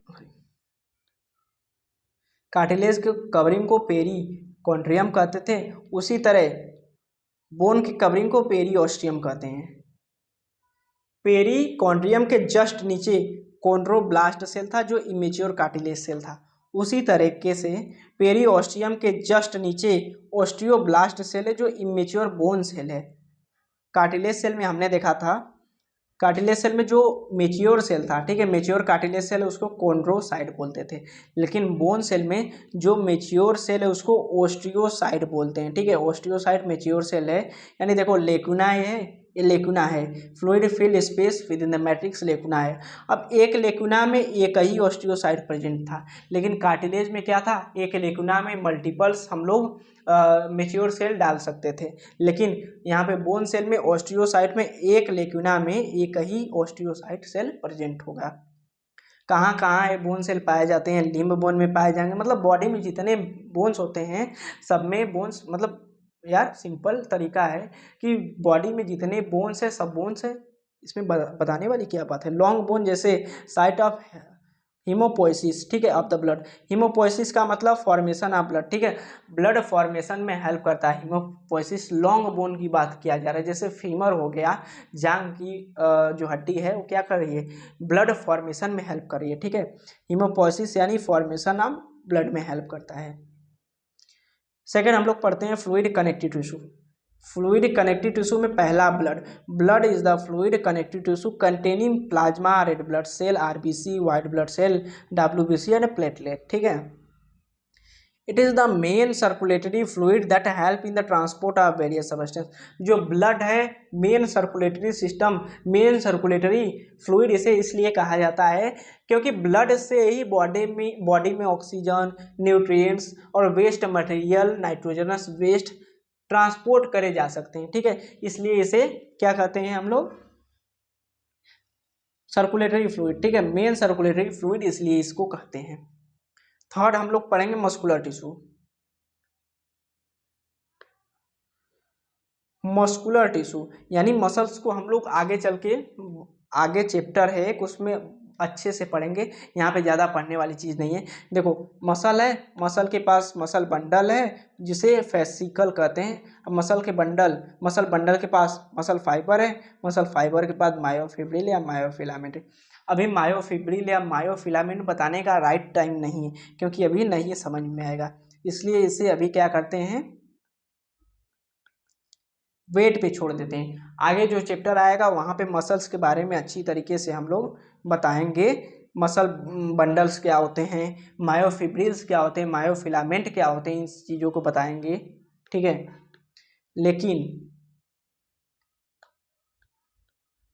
लेकिन हम लोग देख लेते हैं यहाँ पे मसल कितने टाइप के होते हैं और कैसे कैसे दिखते हैं, क्या क्या इनका फंक्शंस होता है, इन चीज़ों को देख लेते हैं।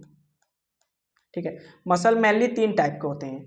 पहला skeletal muscle, second smooth muscle, third cardiac muscle. यार आ जाओ भाई, इतना क्यों लेट कर रहे हो तुम। ठीक है, पहला देख लेते हैं प्रॉपर्टीज ऑफ मसल। भैया प्रॉपर्टीज ऑफ मसल, ठीक है, मसल के क्या क्या प्रॉपर्टीज होते हैं। पहला कंट्रैक्शन, ठीक है, चीज़ें मसल्स में कंट्रैक्ट होती हैं, यानी muscle has ability to contract, contract होने की एबिलिटी इसमें। Excitable upon giving stimulus they response, ठीक है, मान लो यहाँ पे कोई हॉट ऑब्जेक्ट है, ठीक है, मैं अनजाने में वहाँ पे मेरा हाथ चला गया तो अपने आप हाथ हट जाएगा। ये क्यों हो रहा है, क्योंकि भैया इसको जो हीट चीज़ है इसको स्टिमुलस दे रही है, तो ये क्या कर रहा है, तुरंत उसके प्रति रिस्पॉन्स कर रहा है। Extensible can be pull lengthen stretching, ठीक है, मसल स्ट्रेचेबल भी होता है और मतलब अपने ओरिजिनल पोजीशन पे भी आ सकता है। ओरिजिनल पोजीशन का मतलब elasticity, ability to return its original position, ठीक है, लेंथ शेप सब उसका सेम हो जाएगा। जैसे रबड़ है, रबड़ को हम लोग खींच देते हैं, खींचने के बाद अगर छोड़ देंगे तो फिर से अपने ओरिजिनल पोजीशन पे आ जाता है। उसी तरह मसल भी क्या करता है, अपने ओरिजिनल पोजीशन पे आ जाता है। हम लोग देख लेते हैं टाइप ऑफ मसल्स, ठीक है, मसल कितने टाइप के होते हैं, 3 टाइप के होते हैं। पहला skeletal muscle, smooth muscle, cardiac muscle. Skeletal muscle में स्ट्राइएशन होता है और कार्डिक मसल में स्ट्राइएशन होता है। स्मूथ मसल में कोई स्ट्राइएशन नहीं होता है, ठीक है, विसरल ऑर्गन्स में प्रेजेंट होते हैं स्मूथ मसल। देखते हैं फिगर है, देखते हैं फिगर यहाँ पे। एक तो यार दिन भर इस पे लिखने के बाद थोड़ा बहुत धीरे धीरे चलता है। ये डार्क एंड लाइट बैंड दिखाई दे रहे हैं। यहाँ पे स्ट्राइएशन दिख रहा है, इस स्ट्राइएशन, ठीक है। देखो स्केलेटल मसल कैसा होता है, सिलेंड्रिकल मसल फाइबर, ठीक है, सिलेंडर की तरह दिख रहा है तो इसे सिलेंडर रहेंगे। एंड अनब्रांच होता है, ठीक है, यहाँ पे देखो ये ब्रांच है, कार्डिक मसल में ब्रांच है, यहाँ पे ब्रांच है, लेकिन यहाँ पे कोई ब्रांच नहीं, इसलिए इसे अनब्रांच मसल बोलते हैं। मल्टी न्यूक्लिएटेड, देखो एक से ज़्यादा जो ब्लैक ब्लैक वाले न्यूक्लियस है, यानी एक से ज़्यादा न्यूक्लियस है, इसलिए इसको मल्टी न्यूक्लिएटेड बोलते हैं, इसको मल्टी न्यूक्लिएटेड बोलते हैं। लोकेटेड अलॉन्ग द पेरीफेरी, ठीक है, पेरीफेरी पे लोकेटेड है। प्रोमिनेंट स्ट्राइएशन, ठीक है, इसमें स्ट्राइएशन बहुत ज़्यादा होता है। स्ट्राइएशन का मतलब देख रहे हो ना, यही वाला स्ट्राइएशन जो ब्लैक ब्लैक ऐसे ऐसे ऐसे ऐसे दिख रहा है उसे स्ट्राइएशन बोलते हैं।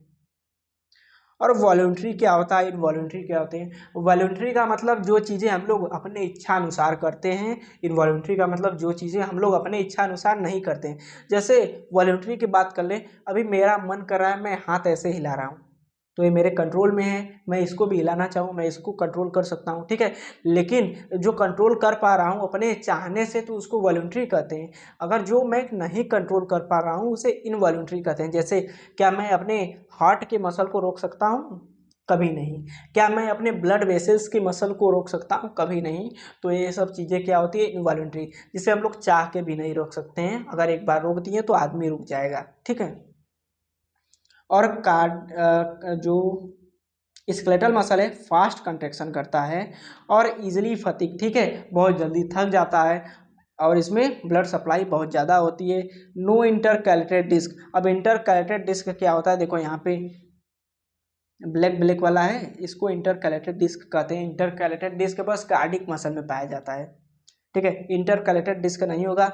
और अगर बात करें स्केलेटल मसल की तो ये हमारे फोर लिम्ब हैंड लिम्ब में पाया जाएगा, हाथ पैर में पाया जाएगा, ठीक है। हम लोग अब स्टार्ट करते हैं यहाँ पे स्मूथ मसल। स्मूथ मसल देखो पहला नंबर एक ही न्यूक्लियस है, वो भी सेंटर पे प्रेजेंट है। स्मूथ मसल का जो इंड होता है टेपर्ड होता है, यानी स्पिंडल शेप या फ्यूजिफॉर्म शेप्ड होता है।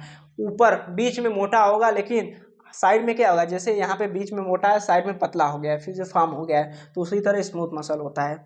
अनब्रांच होता है, ठीक है, यहाँ पर कोई ब्रांच नहीं है। और यूनिन्यूक्लिएटेड, एक ही न्यूक्लियस इसमें है, वो भी सेंटर में प्रेजेंट होता है, इसमें भी कोई स्ट्राइएशन नहीं होता है, जबकि इसमें स्केलेटल और कार्डिक में स्ट्राइएशन होता है, लेकिन स्मूथ मसल में कोई स्ट्राइएशन नहीं होता है। इनवॉल्यूंटरी होता है, स्मूथ मसल को भी हम लोग चाह के रोक नहीं सकते हैं। स्लो कंट्रैक्शन करता है एंड स्लो फटीग होता है, यानी स्लो थकता है। लेस ब्लड सप्लाई होता है, नो इंटरकलेटेड डिस्क, यहाँ पर भी इंटरकलेटेड डिस्क नहीं होता है। कहाँ कहाँ पाया जाएगा, आयरिस मसल में पाया जाएगा, सिलियरी बॉडी में पाया जाएगा, सिलियरी बॉडी मसल में, स्टमक इंटेस्टाइन में पाया जाएगा, ठीक है। कार्डिक मसल, देखो कार्डिक मसल में faint alternate dark and light band, देख रहे हो ना, ये डार्क है, फिर सॉरी ये डार्क है, ये वाला लाइट है, ये डार्क है, ये लाइट है, ये डार्क है, ये लाइट है, ठीक है। डार्क एंड लाइट बैंड आपको अल्टरनेट दिखने को मिल जाते हैं, एक इसमें कार्डिक और स्केलेटल मसल में, ठीक है। इसमें न्यूक्लियस है, ठीक ठाक है, और इंटरकैलेटेड डिस्क, ठीक है। कार्डिक मसल ही एक ऐसा मसल का कैरेक्टर है जिसमें इंटरकैलेटेड डिस्क प्रेजेंट होता है, जो गैप जंक्शंस होता है, यानी कम्युनिकेशन में हेल्प करता है, ठीक है। सिलेंड्रिकल होता है, ब्रांच होता है, यूनिन्यूक्लिएटेड, सेंटर पे न्यूक्लियस प्रेजेंट होता है, फ्रंट लाइट स्ट्राइएशन होता है, और ये इनवॉल्यूंटरी होता है। फास्टेस्ट कंट्रैक्शन, ठीक है, कंट्रैक्शन बहुत ज़्यादा, बहुत तेजी से धक धक धक धक करता है, यानी फास्टेस्ट कंट्रैक्शन कर रहा है, कभी नहीं थकता है, सॉरी, जो कार्डिक मसल है कभी नहीं थकता है, यानी कभी नहीं फटीग होता है। अगर एक बार कार्डिक मसल थक गया तो इंसान थक जाएगा, ठीक है। अबंडेंट ब्लड सप्लाई, इसमें ब्लड सप्लाई बहुत तेज़ी से बहुत ज़्यादा होता है, तभी पंप कर पाता है, और कभी नहीं थकता है, हमेशा पंप करता रहता है जब तक इंसान मर न जाए। एक ही एग्जाम्पल है कार्डिक मसल का, वो भी हार्ट है, ठीक है। आगे हम लोग पढ़ते हैं चौथा, यानी न्यूरल टिश्यू और लास्ट टॉपिक, ठीक है, न्यूरल टिश्यू और लास्ट टॉपिक। फिर उसके बाद फ्रॉग और कॉकरोच हम लोग अगले लेक्चर में देखेंगे, क्योंकि फ्रॉग, कॉकरोच और एनिमल टिश्यू एक साथ मर्ज हो जाते हैं तो लेक्चर बहुत बड़ा हो जाएगा, जो जिसका कोई मतलब नहीं होता है, ठीक है। हमें क्या करना है, टाइम यूटिलाइज करना है, क्वेश्चन प्रैक्टिस करना है, फिर उसके बाद लेक्चर के साथ, इस लेक्चर के साथ लगभग 90% कंसेप्ट क्लियर हो जाना चाहिए। फिर अगर एक बार नोट्स मेरा देख लेना, पूरा 100% क्लियर हो जाएगा। नोट्स आप लोगों को टेलीग्राम चैनल पे मिल जाएगा, इस वीडियो के नीचे लिंक लगा दूंगा, वहाँ से आप लोगों को नोट्स फ्री में मिल जाएगा, जिससे आप लोग रिवीजन कर सकते हैं। और ये नोट्स पूरा प्रॉपर A4 साइज का है, जिसको आप लोग प्रिंट करा के भी हार्ड कॉपी पढ़ सकते हैं, या फिर किसी के पास डिस्प्ले या आईपैड, लैपटॉप या मोबाइल भी है इवन, तो आराम से पढ़ सकता है, चीज़ें याद कर सकता है, ठीक है। शुरू करते हैं neurons and neuroglial cell. Neuroglial cell के बारे में पहले पढ़ लेते हैं, क्योंकि न्यूरोग्लियल सेल छोटा है। न्यूरोग्लियल सेल क्या करता है, make up more than 50% volume of neural tissue. Neural tissue का 50% कौन भरा है, न्यूरोग्लियल सेल ही भरा है, जो सपोर्ट और पैकेजिंग में हेल्प करता है न्यूरल टिश्यू को, और एक्साइटेबल नहीं है। अगर इसको स्टिमुलस देंगे तो कोई रिस्पॉन्स नहीं करेगा, ठीक है। स्वान सेल की बात करें तो देखो दो टाइप का न्यूरोग्लियल सेल होगा, स्वान सेल, ओलिगोडेंड्रोसाइट सेल, ठीक है। स्वान सेल, कलर चेंज कर लेते हैं पेन का, ठीक है। जो स्वान सेल है ये फॉर्म करता है माइलिन शीथ। अब माइलिन शीथ क्या होता है, यहाँ पे देखो, इसको माइलिन शीथ बोलते हैं, इसको पढ़ लेंगे अभी, ठीक है। स्वान सेल फॉर्म करता है माइलिन शीथ, किसमें फॉर्म करता है, पीएनएस में। नीट में क्वेश्चन यहाँ से आएगा कि स्वान सेल, ठीक है, स्वान सेल फॉर्म करता है माइलिन शीथ कहाँ पे, पीएनएस में, पेरिफेरल नर्वस सिस्टम में। लेकिन अगर बात करें ओलिगोडेंड्रोसाइट माइलिन शीथ कहाँ पे बनाता है, तो सीएनएस में आंसर होगा, सेंट्रल नर्वस सिस्टम, ठीक है। क्वेश्चन में पूछेगा स्वान सेल माइलिन शीथ कहाँ बनाता है, तो हमें जवाब देना है पीएनएस, पेरिफेरल नर्वस सिस्टम। अगर क्वेश्चन में पूछेगा कि ओलिगोडेंड्रोसाइट सेल कहाँ पे माइलिन शीथ बनाता है, तो हमें आंसर देना होगा सेंट्रल नर्वस सिस्टम, सीएनएस, ठीक है। ये चीज़ें हमें याद रखनी होगी। सेकंड हम लोग पढ़ते हैं न्यूरॉन्स के बारे में। न्यूरॉन्स एक्साइटेबल होता है, यानी न्यूरॉन्स की वजह से यार पूरा बॉडी में हमारे मैसेज आ रहा है, ठीक है, बॉडी को सिग्नल मिल रहा है न्यूरॉन्स की वजह से, तो ये एक्साइटेबल तो होगा। और हेल्प कंडक्शन, यानी कंडक्शन में कैसे हेल्प करेगा, मैसेज पूरे बॉडी को कंडक्ट करता है, ठीक है। पैर के नाखून के अंदर थोड़ा सा चोट लग जाएगा, तुरंत बॉडी के हेड रीजन में यानी ब्रेन में मैसेज आ जाएगा। तो किसके वजह से आ रहा है, तुरंत सेकेंडों में आ जाता है। यही कंडक्शन में हेल्प करता है। न्यूरॉन कंडक्शन यानी चीज़ों को पहुंचा रहा है, मैसेज को पहुंचा रहा है, उसको कंडक्शन कहते हैं। Structural and functional unit of neural tissue, ठीक है। न्यूरल टिश्यू का स्ट्रक्चरल एंड फंक्शनल यूनिट किसे कहते हैं, न्यूरॉन को कहते हैं। न्यूरॉन को कहते हैं। यहाँ पे स्ट्रक्चर दिया है न्यूरॉन का, इसको एक बार देख लेते हैं, ठीक है। न्यूरॉन का स्ट्रक्चर है, देखो इसको डेंड्राइट बोलते हैं, यानी जो हेयर लाइक स्ट्रक्चर है इसको डेंड्राइट बोलते हैं। और जो बीच वाला रीजन इसको सेल बॉडी बोलते हैं, सेल बॉडी। और इसको न्यूक्लियस बोलते हैं, जो येलो वाला रीजन इसको न्यूक्लियस बोलते हैं, ठीक है। ये बीच में जो सेल है इसको स्वान सेल बोलते हैं, स्वान सेल बोलते हैं। और जो कवरिंग है आउटर स्वान सेल के ऊपर जो कवरिंग है इसको माइलिन शीथ बोलते हैं। माइलिन शीथ एक तरीके से सील प्रोवाइड करता है, इंसुलेशन की तरह वर्क करता है। और दो माइलिन शीथ के बीच में जो डिस्टेंस बच जाता है उसको नोड्स ऑफ रेनवियर बोलते हैं। और इसे एक्सॉन टर्मिनल बोलते हैं, यानी एक्सॉन का इंड बोलते हैं, ठीक है। ये पूरा एक्सॉन हो गया, ठीक है। ये पूरा न्यूरॉन हो गया, लेकिन यहाँ से इतना एक्सॉन हो गया, ठीक है। इसमें बीच में निसल्स ग्रेन्यूल्स होते हैं।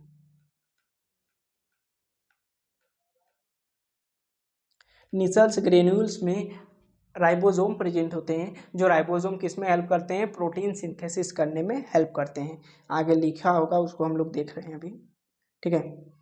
नोट्स करके लिखा क्या है, Nissl's granules present in only Nissl's granule present in only in axon and dendrite help in the synthesis of protein, ठीक है। यहाँ पे देखो स्ट्रक्चर है ना, यहाँ पे जो ब्लैक ब्लैक स्पॉट दिखाई दे रहे हैं निसल्स ग्रेन्यूल्स हैं, ठीक है। ये black black spot Nissl's granules हैं, जो क्या करते हैं, प्रोटीन सिंथेसिस करते हैं, क्योंकि इसमें राइबोसोम प्रेजेंट होता है और राइबोसोम प्रोटीन सिंथेसिस में हेल्प करता है, ठीक है। और myelin is a lipid enriched sheath covering axon and act as a insulator, ठीक है। जो माइलिन है लिपिड इनरिच है और क्या कर रही है, एक्सॉन को कवर कर रही है, इंसुलेटर की तरह कवर कर रही है, ठीक है। सो फाइनली हमारा यहाँ पे ये चैप्टर क्या होता है, खत्म हो जाता है। फाइनली हमारा चैप्टर क्या हो गया है, चैप्टर इन, यानी जो एनिमल टिश्यू का पार्ट है, एनिमल टिश्यू का पोर्शन है, उसको हमने क्या कर लिया है, एनिमल टिश्यू का पार्ट हमने कंप्लीट कर लिया है। अब बचा यहाँ पे कोकरोच, ठीक है, कोकरोच। और सेकंड क्या बचा, फ्रॉग, ठीक है। कॉकरोच फ्रॉग बचे, तो इनको हम लोग एक ही लेक्चर में कॉकरोच फ्रॉग दोनों को देख लेंगे, ताकि हमें हमारे ऊपर ज़्यादा भार भी ना पड़े और हम लोग स्मार्टली चीज़ों को सॉल्व कर पाएँ, ठीक है। अगर आपको, ठीक है, इतने टाइम तक रुक गए हो तो भैया चैनल को तो सब्सक्राइब कर लेना, ठीक है। नीटेक्स बायोलॉजी को सब्सक्राइब कर लेना, ताकि जितने लेक्चर है आप लोगों से मिस ना हो पाएँ। और टेलीग्राम पे नोट्स के लिए आप लोग क्या कर सकते हैं, नोट्स के लिए टेलीग्राम ज्वाइन कर सकते हैं, जिसका नाम है नीटेक्स बायोलॉजी। यहाँ पे QR कोड लगा देंगे, जहाँ से आप लोग डायरेक्टली ज्वाइन कर सकते हैं नीटेक्स बायोलॉजी को। इंस्टाग्राम पेज पे अगर आप लोग फॉलो करना चाहें तो छोटू प्रजापति बायोलॉजी नाम से मिल जाएगा, या नीटेक्स बायोलॉजी नाम से मिल जाएगा आप लोगों को। सो भैया लेक्चर देखने के लिए thanks, I am very grateful of you.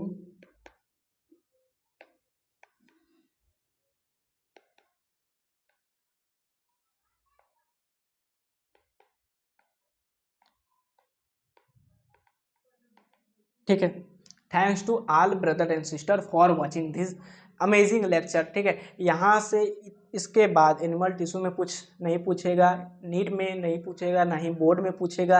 यानी करना क्या है, लेक्चर देखना है, फिर मेरे नोट से क्या करना है, रिवीजन करना है, नोट से या NCERT से रिवीजन करना है। और सारी चीज़ें फिंगर टिप्स पे होंगी, एक भी क्वेश्चन मिस नहीं होगा यहाँ से, ठीक है। इतना कॉन्फिडेंटली मैं बोल सकता हूँ, और आप लोग यहाँ से लेक्चर देख सकते हैं। So thanks.